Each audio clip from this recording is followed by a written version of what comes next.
Okay, this is this part we're going to talk about. The rest of the semester is on statistics, and it will be on the quiz that has the probability as well. The mean is denoted with X bar on your calculator.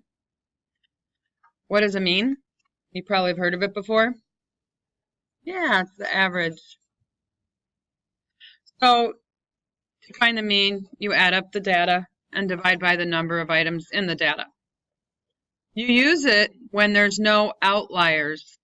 Now, what outliers are extreme values compared to the rest. Okay, so there's another measure of central tendency called the median. Maybe you heard of that. Is the middle number or mean of the middle two numbers of the. And when you use that is when your data set has outliers, but there are no big gaps in the middle of the data. And you have to arrow down on your calculator to find the median. And again, I'm going to show you where all that stuff is. The mode, sorting the data will help you with the mode, which means I just like to put things in order from smallest to largest, generally to find my median, to find my mode. What the mode is, the number of numbers that most often occur. So there can be more than one mode. So if you had like repeated the ages in this class, and we have, say, maybe 17 and 16-year-olds in here, there would be a mode of 16 and 17. Because if we just listed all of your ages, there would be probably two different numbers. Maybe there's anybody 15? Yes? Okay. So you guys wouldn't be, you'd be the not really outliers because you're close. So what I'm saying is we would have two modes for this class. Okay, I didn't require a conversation. All right. The data may they're repeated numbers. Now, this margin of sampling error you've never heard of. It's, okay, if you take some data and it might have some error in it, meaning just because you did the mean or the average, it doesn't mean that one is exactly what everybody thinks or whatnot. There's a margin of sampling error, and that is larger depending on the number of people or smaller depending on the number of people that you sample. So if you have a high number of people that you sample, the margin of error goes down because you've got more data. If you have a low number of people that you're sampling, then that goes that would make the margin of error larger. So it's used to estimate how well a sample represents the whole population. Now, N stands for the number of items or number of people or whatever it is. And you just do plus or minus 1 over the square root of it. You have to add or subtract that error to get some information about your data. All right. What measure of central tendency best represents the data and why? Well, if you look at this data, you want to look at the numbers. And you see most of them are in the 20s here, and then you got this 2.1 and the 159. So this has outliers. So there are no large gaps in the middle, and there's no numbers repeated. So that's when you would use the median. Now, if I wanted to calculate the median for this data, I would have to look to see what's in the middle. Is there just one number in the middle? Well, anytime you have an even number of data, an even number of numbers, then there won't be one in the middle. So you have to take these two and you would have to average them. So you would do 22.3 plus 22.8 and divide by 2. So you average the middle two. Well, that's 45.1 divided by 2, which is 22.55. Okay. Example 2. What is the margin of sampling error and the likely interval that contains the percentage of the population? Of 400 people surveyed in a national poll, 51% say they're going to vote for the candidate Gonzalez. Since 400 people are surveyed, the margin of sampling error is plus or minus 5%. Now, how they got that? They did plus or minus 1 over the square root of 400, which equals plus or minus 1 over 20. And if you grab your calculator and do 1 divided by 20, my calculator has to turn on here, my emulator.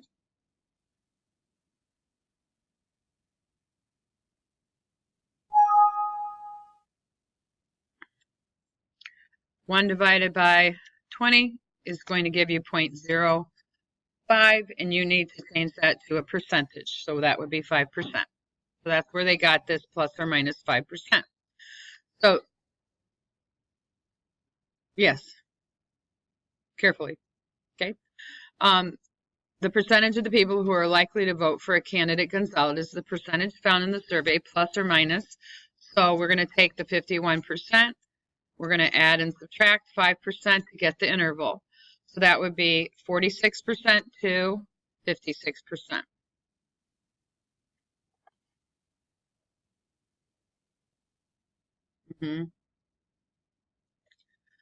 What measure of central tendency best represents the following data and why?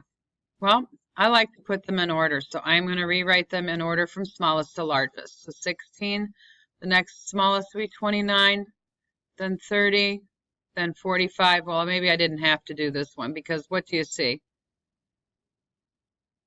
There's 3 numbers that are repeated, so this would be the mode, and it would be 45. You've got a repeated number, and it's half the time. Okay, so it's plenty of times repeated to call it the mode.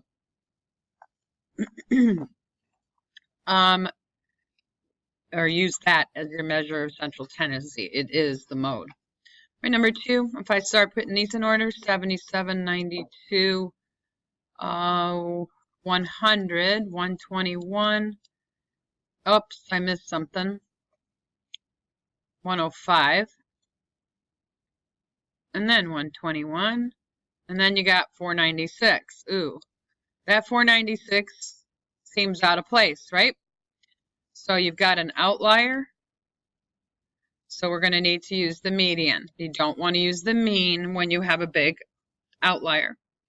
So I'm going to go to the middle. How many are in the middle? Oh, 2 of them. We weren't asked to really calculate this, but I don't see any reason why we shouldn't just go ahead and do it. 100 plus 105 divided by 2. You need to add to get 205 divided by 2, which is 102.5.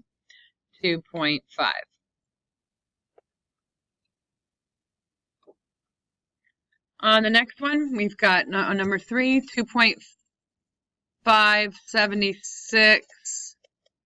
I didn't really have to do these. What do you think we should do? There's no mode. That is 110.5, not whatever I wrote. If the numbers don't have a mode and there's not really, well, there's not even a median here, and I wouldn't do the median because there's nothing that's, well, I guess this is kind of an outlier, isn't it? That 2.5. So we'd have to average these two if we decided we wanted to do the median. But we need the median because of that 2.5. So let's just not do it. And the reason is there's an outlier. All right, number 4, looking at all these numbers, let's just glance at them for a second. I don't see anything repeated. I don't see anything unusual. Okay, there's no outliers, so we're going to use the mean. So we would add them all up and divide by 1, 2, 3, 4, 5, 6, 7. And I know you know how to do that. Let's move on. It just asks us what to use. Oh, why? Well, the mean. 5, we got a survey of 28 random people found that 40% read at least 3 books each month. What's the margin of sampling error? What's the likely interval that contains the percentage of the population that reads at least 3 books each month? 28, so sampling error, we're going to have plus or minus 1 divided by the square root of 28. So I'll grab my calc, and I'm going to type 1 divided by square root of 28.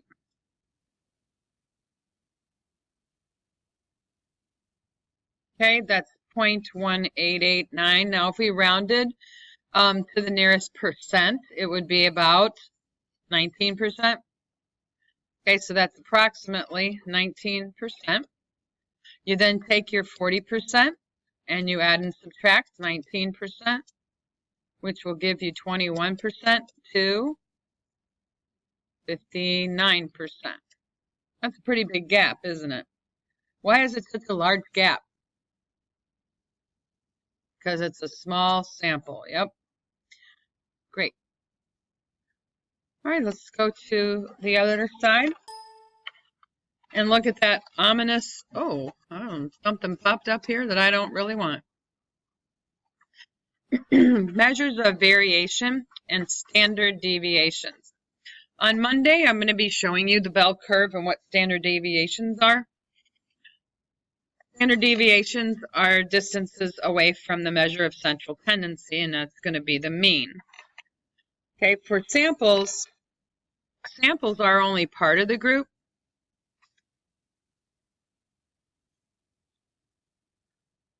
Whereas a population is going to be the whole group gets surveyed or whatever it is you're doing. On your calculator, you're going to see SX for that symbol of the sample standard deviation. This is the lovely formula.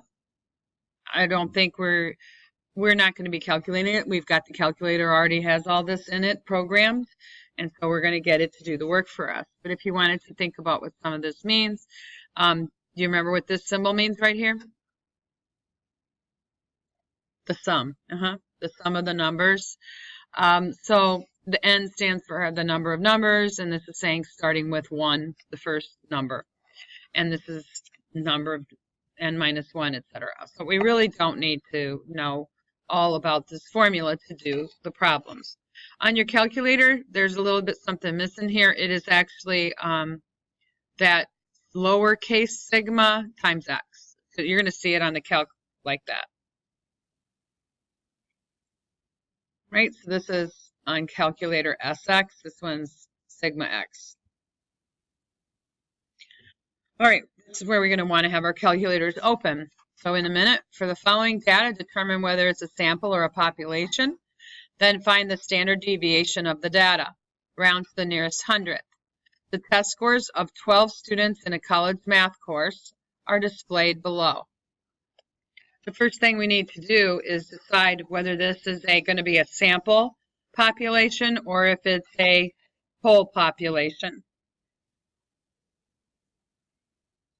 Okay, so it says test scores of 12 students enrolled in a college math course. Well, it says because the scores of all 12 students enrolled are given, this is a population. It's about this one math class, guys. Now, some people like to think it's a sample because it's about, I can see why you might say sample. However, we're just talking about what happened in this math class, okay? And it's got all the kids that are in it. Now, it says because the score of all 12 students enrolled are given, then we would be doing population. It's talking about that whole population. Now, I can understand if you're thinking, and it doesn't say what math class either. So are we really going to ever go and look at all math? You know, are you going to say if the population is all math classes in the United States or something? You wouldn't. So if I were going to do, say, our class, if I were going to do this data on here and find the true average of the class, I have to include all of you. Okay? If I only picked a few of you, then it would be a sample. All right, so here's what we do on our calculator. This is new, not very difficult. However, you just got to remember what the strokes are. So we have to go to stat. We're doing a statistic. Now, you probably have done some tables. Have you put numbers into a calc before in the edit, in the stats section? Maybe you have, maybe you haven't, won't matter. We need to do edit. So that's choice 1. Fortunately, most of this is on choice 1. First, I would like everybody to look here and make sure or tell me whether they have anything in their list 1 or not. You do? Okay, if you have something in your list 1, go up to L1, arrow up. Do not hit delete ever in your mode here. Do not hit delete, okay? Just leave that button alone. You can hit clear. And then if you hit enter, it will dump everything out of the list. Okay, so now we're going to start putting in the scores. 61. You need to hit enter after each entry and just keep doing it. I won't talk while you fill those in. You'll probably be faster than me anyway. Yep. Don't worry about the L2. Yep. Somebody did something like they did what I just told you not to do, is not they deleted it. So someone wasn't very nice with the calculator today. We need L1, and the calculator is going to automatically default to L1. I'm so much faster when I type on a real calculator than this one. Gosh, make sure you hit enter after each entry, else you'll have them messed up. Now I'll show you again also how you can go back and stuff and fix things if you mess up. Okay, one thing to do is realize that we did have 12 items in our list, and notice that the last line I'm on right now is 13 and it's blank. So that means I got them all in there, because sometimes the list can get kind of big. Okay, now we want to calculate. Does anybody need to fix anything, or if you've needed to fix it, you can arrow up to the item and write over it, and then just hit enter. Okay, so there's ways to fix it. You always want to make sure you've gotten all the entries in. All right, now let's go to stat again. We want to do a calculation. We want it to calculate some things for us. So we arrow to the right, and we want to calculate some one variable statistics. We're only putting in one type of thing. So hit enter and keep entering. See it's saying list 1 right away at the top. Enter, and then enter again. All right, you see that what I showed you in the box? I told you what was this thing right here stand for. That's mean, okay? So the mean of this data is 81.4. Okay, I'll write that down. Okay, it says find the mean, 81.4. Might want to remind yourself that that was X. I just say X bar. We're going to find, since we decided this was a population, we're going to be looking at the one that has mu, or I don't know if that's mu or if that's sigma, but anyway, this symbol thing with an X. That's not mu, that's sigma. All right, so the standard deviation, let's just write SD for standard deviation. On your calculator, I'm going to show you some things. See this, the second thing in the list? First one's the mean. Second one is the sum of all the numbers that we entered. That's what that means, sum. This one means the sum squared. S of X, if we were doing a sample, it would have been a standard deviation of 13.2. We were doing a population, so it's 12.7. Now, wait a second before we write that down. Let's scroll down a second. N right here stands for the number of entries, which was 12. Minimum number was 61. If you were doing box plots, this is quartile 1. We're not doing box plots this year. I have done them with kids in the past. If you scroll down a little bit, you can see some more stuff. Quartile 1, 71, median 80. It gives you the median. And quartile 3, 93. And then the maximum number we had in our list was a 99. Okay, so what did we want? We wanted the mean and the standard deviation of the population, 12.7. Okay. All right. That's that question problem. Determine whether each is a sample or a population, then find the standard deviation of the data. This is the test scores of some of the females in a college history course. That means this is a sample because it says some. We're going to go back on our count, hit second quit, Okay, or second mode is the button. Go back to stat, and now we're going to hit edit again. We're enter.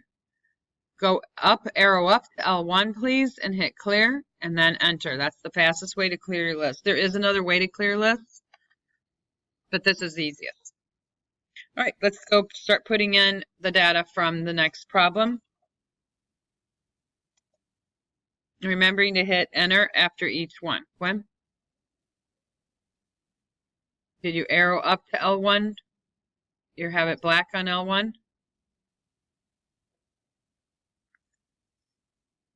And then hit enter.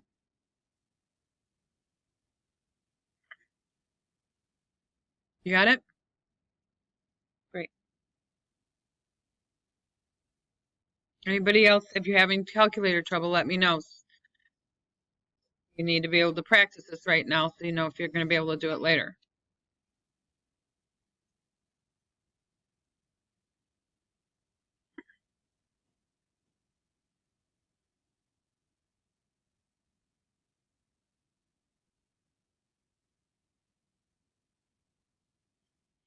All right, then we're going to hit stat again, calculate, arrow to the right once, and then hit enter as many times as it takes for you to get the data you want. Okay, and this said to find the standard deviation of the data. They got a mean of 87.5, etc. The standard deviation, this is a sample, so it would be 5 point. Did you guys get 5.8? I said something's wrong with mine. No, mine's messed up. I got to go to my, something's missing in my list. Well, I didn't check this. Where's that 75? I forgot 75 somehow. Probably when someone asked me a question, I don't know what I did. But guess what? I have to edit my list. That's what I'm going to do. Well, guess what I didn't do, though, which I should have done. Yeah, I should have seen what line I was on, right?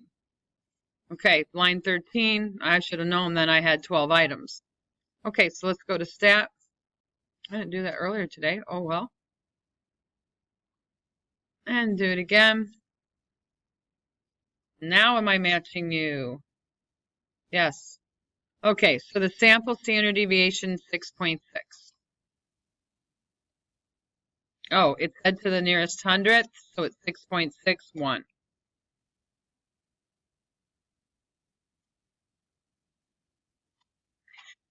Now, maybe I should point out one other thing about that. You know how we did plus or minus on those other ones with the sampling thing? That's kind of what you do with this to go get a range of what you would expect. You are not doing this. Did I cross it out on your paper? Okay. So then what I gave you was some practice on worksheet. So you've got the practice worksheet. And then I gave you a review kind of worksheet after that, which has experimental, observational, and studies. So you can answer some questions on that and not forget what we started off the unit with. So that's it for today. Give you some work time. If you'd like to ask me any other questions, we can certainly do that.